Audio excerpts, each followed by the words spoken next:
Grabe, kung sawa ka na sa mga payong na laging nababali, so ito na ang sagot niyan. Isang pindot mo lang, ang bilis niya mabukas at magsara. Automatic na yan mga mi. At saka for 24 weeks na rin yan siya. Ayan.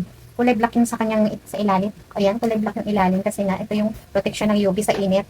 Tapos black din talaga kinuha ko mga mi. Ayan, matibay talaga itong mga mi. 24 weeks na to. Talaga ito yung nagtitrending ng mga payong ngayon. Oh, sa halagang 100 plus lang. Imagine mo, kahit ikanon mo yan.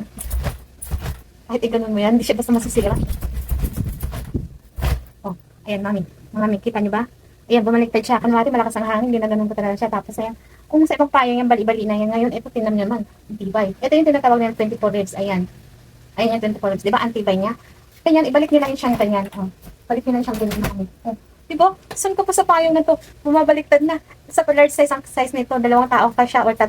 Oh, saan ka pa? Ito, kahit ka na-check out mo na yun, lalo na sa panahon ngayon na tag-ulan. Kailangan na kailangan nyo itong mga mi.